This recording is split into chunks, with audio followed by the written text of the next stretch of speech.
मनसेची महापालिका निवडणुकीत नेमकं विदर्भासंदर्भात काय भूमिका आहे, काय रणनीती आपल्यासोबत आहेत मनसेचे प्रदेश उपाध्यक्ष आणि मनसेचे नेते राजभाऊ उंबरकर.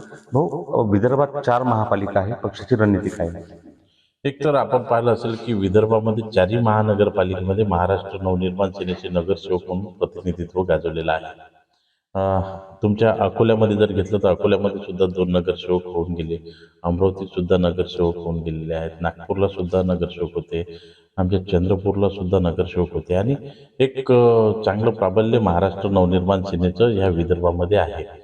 आता सोबतच आता निवडणुका लागलेल्या आहेत, त्या अनुषंगाने आमची संपूर्ण तयारी आहे आणि आम्हाला आशा आहे की यावेळेस संख्या आमची चांगली राहील विदर्भामध्ये प्रत्येक महानगरपालिकेला, असा मला विश्वास आहे. आणि ठाकरेंच्या शिवसेनेसोबत तुमची 6 महापालिकांची युती जवळपास निश्चित झालेली आहे. विदर्भात काय चर्चा झाली, विदर्भाच्या संदर्भात काही निर्णय झालेला आहे? विदर्भामध्ये आम्ही स्थानिक पातळीवर ज्यावेळेस उद्धव ठाकरेजीच्या सेनेच्या पदाधिकाऱ्यांना किंवा आमचे पदाधिकारी ज्यावेळेस बोलचाल करतात, ते पॉझिटिव्ह चर्चा आणि अतिशय चांगलं वातावरण, ग्रामीण जनता असो की शहरी भागातली जनता असो, उद्धव साहेब आणि राजसाहेब एकत्र झाले याचा आनंद संपूर्ण महाराष्ट्राला आहे, तसंच विदर्भाला सुद्धा, आणि त्याचं एक चांगलं चित्र या विदर्भामधून आपल्याला पाहायला मिळेल. म्हणजे विदर्भातल्या 4ही महापालिकांमध्ये तुम्ही दोन्ही पक्ष एकत्र असाल अशी शक्यता म्हणजे नाकारता येत नाही मग? सध्या तर मी फिरतो आहे तर असं एक चांगलं वातावरण आहे चारही ठिकाणी.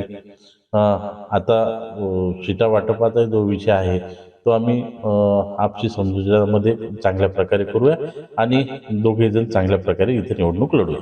दोन्ही भाऊ विदर्भात एकत्र राहतात. 100%. ज्या प्रकारे मी तुम्हाला सांगितलं, ज्या प्रकारे आमची स्थानिक लेवलवर चर्चा होते, अतिशय चांगली चर्चा होते आणि सर्व पदाधिकारी या निर्णयावर खुश आहेत. एक शेवटचा अकोल्याचा प्रश्न विचारतो की अकोला दोन्ही पक्षांमधला म्हणजे काही फार ओढाताण नाही. तिकडले म्हणतात की मनसे आमचा भाऊ आहे, आम्ही त्यांना सोबत घेणार आहे. जागांची फार ओढाताण होणार नाही याची काळजी दोन्ही पक्ष घेत आहेत.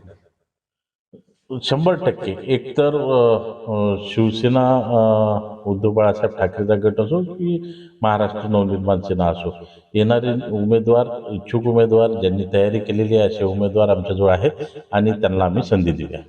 दोन्ही ठाकरे महाराष्ट्रात तर एकत्र येतील, मात्र विदर्भातही हे दोन्ही ठाकरे बंधू आणि हे दोन्ही पक्ष मोठ्या ताकदीने लढणार आणि पुढचा निकाल जो असेल हे दोन्ही पक्ष इतिहास घडवतील असा विश्वास जो आहे तो राजू उंबरकर यांनी व्यक्त केला आहे. उमेश राणे, एबीपी माझा. एबीपी माझा, उघडा डोळे बघा नीट.